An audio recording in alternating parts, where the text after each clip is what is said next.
वहां से वो तीनों लोग भाग गए। आप भाभी हैं इनकी? जी। तो ये पहले से घटना रंजिश है कोई कि कल ही का ये नया घटना है? देखिए तो लगभग 2-3 महीने से चल रहा है जमीनी विवाद में, लेकिन खैर ठीक है। धमकी वगैरह देते थे पहले से ही। आपके साथ अभद्रता हुई है? यस। वहाँ थाने पे क्या बात हुआ और यहाँ पे नमस्कार, आज मैं गाजीपुर में हूँ। गाजीपुर के थाना बरेसर में एक घटना हुई है। एक लड़की के साथ छेड़छाड़ मारपीट हुआ है। उसके परिजन यहाँ आए हुए हैं क्षेत्राधिकारी के यहाँ मिलने के लिए। मैं इनसे, इस बच्ची से और परिवार के लोगों से बात करूंगा कि मैटर क्या था। क्या नाम है आपका? मेरा नाम जितेंद्र है। किस मैटर को लेके आप लोग आए हैं? देखिए, हमारी छोटी बहन है जी। एक कल सुबह 6 बजे के आसपास घर के सामने झाड़ू लगा रही थी दिन में।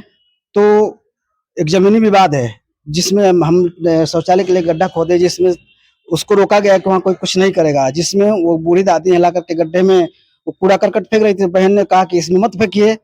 तब तक वो जो तगाड़ ली थी उसे मारने लगी इसको। मार करके जब वो हटी तब तो उनका नाती आया, एक लात इसको मार दिया। जब गिर गई उसी पे 2 लड़के और आए, मारने लगे इसको लात से और इसका बाल पकड़ करके खींचने लगे। तब चिल्लाई तो हमारी वाइफ थी तो गई तो बीच बचाव की और अभी चिल्लाई तब लोग पहुंचे, तब तक वो भाग चुके थे।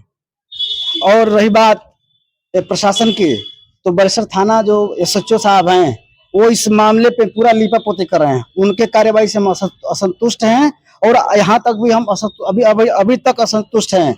CO साहब से बात हुई है? बात हुई है। हाँ। साहब ने आश्वासन दिया है। अच्छा। अब आगे कार्यवाही होने के बाद हम बताएंगे। अच्छा, ये पीड़िता से हम बात करेंगे कि क्या नाम है, कैसे क्या हुआ, इनके द्वारा हम जानने का प्रयास करेंगे। अपना परिचय बताइए, थोड़ा तेज बोलिएगा। मेरा नाम प्रियंका है, मैं बरेसर थाने से हूँ। मेरे घर में ना मैं झाड़ू लगा रही थी बाहर जी। और कोई नहीं था। मेरे घर वाले सब बाहर काम कर रहे थे और मैं अकेली झाड़ू लगा रही थी और भाभी मेरे खाना बना रही थी। तो क्या हुआ ना कि एक दादी थी, वो ना मुझे झगड़ा करके गाली वाली देने लगी तो मैं कुछ नहीं बोली। फिर उनका नाती आया, वो झाड़ू और ना कचड़े ना सब डिब्बे में उठा कर रखी थी, वो आया और जो गड्ढा है उसी में डाला था। मैंने बोली ना कि क्यों गड्ढा डाल रहे हो, तो फिर क्या किया ना पूरा डालकर और मुझे तगाड़ी से मारा और मुझे घिसरा कर, फिर 2 लोग आए और घिसरा कर मुझे मारकर और पेट में लात से मारा और दोनों लोग बाल खींचकर मेरा कपड़ा फाड़ कर भाग गए। जब तक मेरी भाभी वहां पे आई तब तक वहां से वो तीनों लोग भाग गए। आप भाभी हैं इनकी? जी। तो ये पहले से घटना रंजिश है कोई कि कल ही का ये नया घटना है? देखिए तो लगभग 2-3 महीने से चल रहा है जमीनी विवाद में, लेकिन खैर ठीक है। हम इसको आगे कुछ नहीं कहना चाहेंगे, लेकिन वो जो झगड़ा था उसका मानसिकता था कि आज झगड़ा होगा। हमको बिल्कुल भरोसा है कि उनका मानसिकता था, क्योंकि जो 3 लोग लड़के थे उनका मानसिकता था, तभी तो वो वीडियो बनाने के लिए तैयार थे। जो हमारी मतलब जो भी समझिए, हमारी बच्ची है, लड़की है, जो भी है, इसको मारा गया तो क्या हम खड़े होकर उसका वीडियो बनाएं कि इसका जान बचाएं? बिल्कुल, आप पहले उसकी रक्षा करेंगे। आप उसकी रक्षा करें। पुलिस प्रशासन की, बरेसर थाना की पुलिस प्रशासन का नाम यह है कि हमको कोई सबूत चाहिए। किसी की इज्जत जा रही है उसको जाने दे और उसको छोड़कर हम वीडियो बनाएं सबूत के लिए, इकट्ठा करें सबूत, तभी ये लोग मानेंगे। जब ये घटना हुआ था तो घर पे परिवार में बता रहे हैं कि कोई नहीं था। अरे साहब, मैं खुद बच्चों के लिए टिफिन तैयार कर रही थी। लगभग टाइम 6 बजे रहा था सुबह में। मेरे पिताजी छोटा मोटा दुकान है वो देख रहे थे, मेरी सासू माँ गोबर उठा रही थी। फिर हाल में कोई मौजूद नहीं था। अब बगल में है, साइड में इसको हम खुद घर में से आवाज दी कि देखो बोलना मत, चुप रहो ना, बोलना मत। जो आगे से बोल रही है ना कि इस पर झाड़ू मत लगाओ, ये कौन सा तरीका है? झाड़ू लगाना गुनाह है? बिल्कुल, साफ सफाई तो होना ही जो चाहिए। हमारे घर में छोटा मोटा दुकान है वहाँ लोग जाएंगे तो क्या अच्छा लगेगा? एक बात हमको बताइए, जो जमीनी विवाद चल रहा है, बीचों बीच सड़क है, उसको आने का कोई संभावना ही नहीं, तक किस तरह से वो झगड़ा कर रही है? साहब बोल रहे हैं, बरेसर थाना से साहब बोल रहे हैं कि झगड़ा किया होगा तभी तो झगड़ा हुआ। ये कौन सा मामला है? ये कौन सा प्रशासन है? एक और तरीका है बात करने का? अच्छा, ये बताइए बहन, आपसे हम एक चीज और जानना चाहेंगे। जैसे कल का घटना हुआ है कि आपको टारगेट में लिए थे पहले से और आपके परिवार के लोगों को? हाँ, पहले से लिए थे, धमकी वगैरह देते थे पहले से ही। आपके साथ अभद्रता हुई है? यस। वहाँ थाने पे क्या बात हुआ और यहाँ पे CO साहब क्या बोले हैं? CO साहब से भी बात नहीं हुआ है।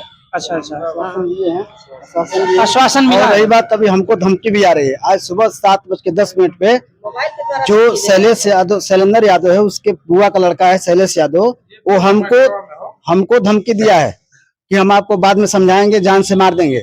हमारे पास व्हाट्सएप से कॉल किया था, हमको कि हमारे नंबर पे ऑडियो कॉल करो, नहीं किया है, काट दे। उसको मैं ब्लॉक किया हूँ तब रुका है। हमारे पास रिकॉर्ड है उसका, मैं कॉल डिटेल लिखा, अरे वो जितने बार कॉल किया उसका मैं स्क्रीनशॉट लेकर के रखा हूँ।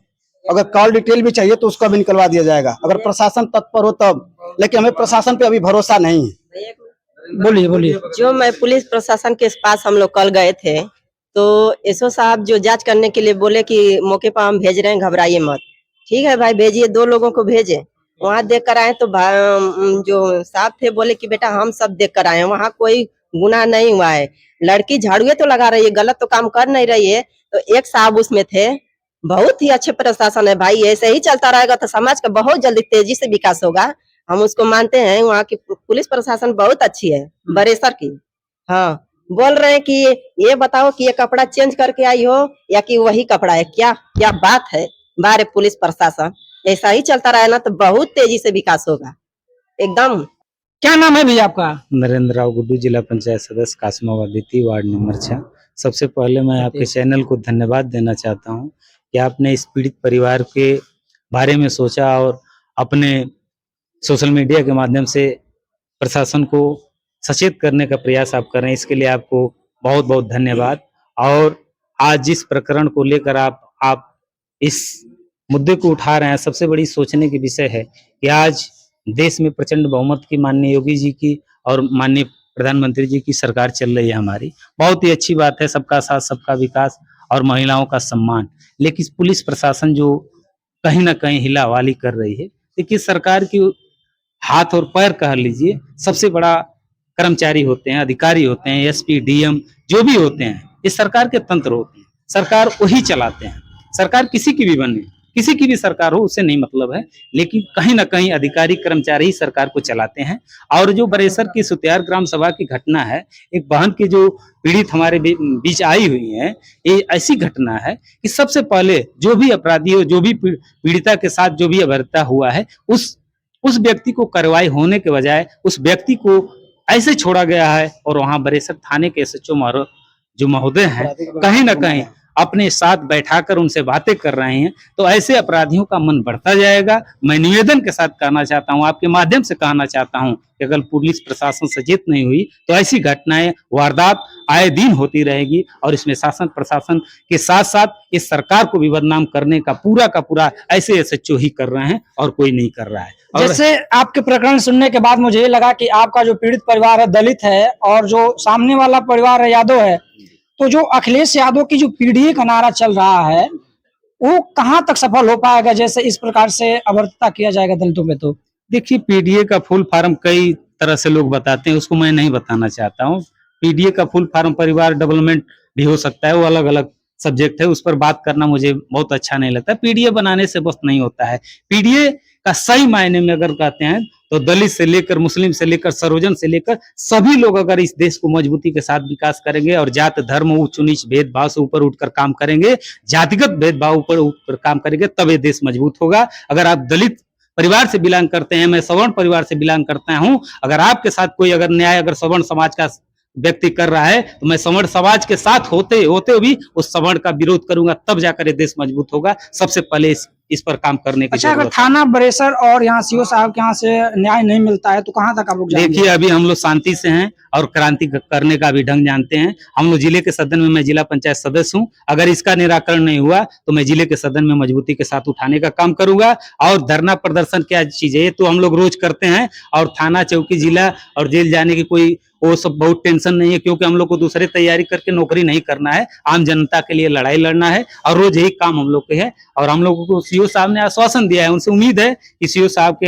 आदेश पर मुकदमा दर्ज होगा, तब जाकर हम लोग शांति से बैठेंगे। अभी आने वाले समय में अगर 1-2 दिन में अगर इसका निराकरण नहीं होता है तो कहीं ना कहीं हम लोग एसपी साहब के धरना प्रदर्शन करने के लिए मजबूर होंगे।